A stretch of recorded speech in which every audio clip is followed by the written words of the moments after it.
നമസ്കാരം, news prime മലയാളത്തിലേക്ക് സ്വാഗതം. തൃണമൂൽ കോൺഗ്രസ് വാസ്തവത്തിൽ ഉള്ളു തുറന്ന് മാപ്പ് പറയേണ്ട ഒരു വ്യക്തി, അതാണ് അധിർ രഞ്ജൻ ചൗധരി.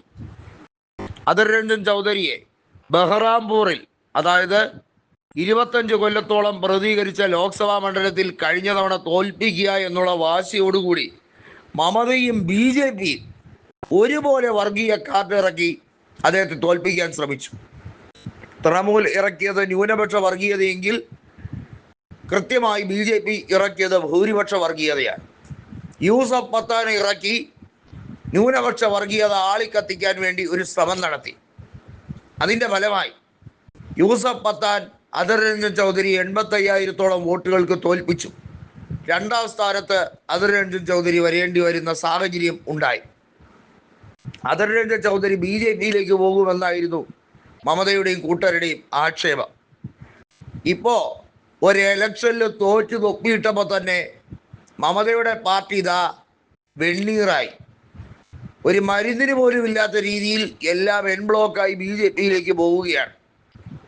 പലരും അഴിമതിക്കാരായതുകൊണ്ട് തന്നെ ED ഭയം മൂലം MLA-മാരും സകല MP-മാരും തലയിൽ മുണ്ടിട്ട് എയർപോർട്ടിലും മറ്റും മുഖം പോലും മറയ്ക്കുന്ന രീതിയിൽ BJPയിലേക്ക് പോവുകയാണോ എന്ന ചോദ്യം വീണ്ടും ഉയരുമ്പോൾ ഈ മനുഷ്യനെ കുറിച്ച് ഓർത്ത് എല്ലാവരും അഭിമാനിക്കുകയാണ്.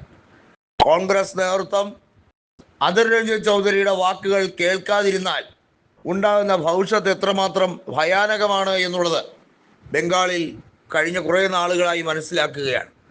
മുർഷിദാബാദിലും അതുപോലെ തന്നെ ബഹ്റാംപൂറിലും ഒക്കെ ശക്തമായി ഇപ്പോഴും കോൺഗ്രസിന് ആധിപത്യമുണ്ട്.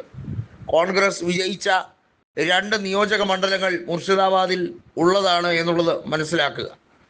ഇതിനകത്ത് ഏറ്റവും വലിയ വിഷയം എന്ന് പറയുന്നത് 2 പ്രദേശങ്ങളിലും അധിർ രഞ്ജൻ ചൗധരിയുടെ സ്വാധീനം ഇപ്പോഴും അതേപടി തന്നെ ഉണ്ട് എന്നുള്ളതാണ്. ലോക്സഭാ തിരഞ്ഞെടുപ്പിലെ താൽക്കാലിക പരാജയമൊന്നും അദ്ദേഹത്തെ തളർത്തുന്നില്ല.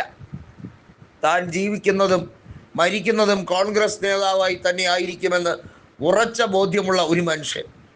ലോക്സഭയിൽ കക്ഷി നേതാവായപ്പോൾ പോലും തൃണമൂലിന്റെ വിരോധത്തിന് പാത്രമായി BJPയെ നിശ്ചിതം വിമർശിച്ചപ്പോൾ സംഘപരിവാറിന്റെ വിരോധിയുമായി മാറി.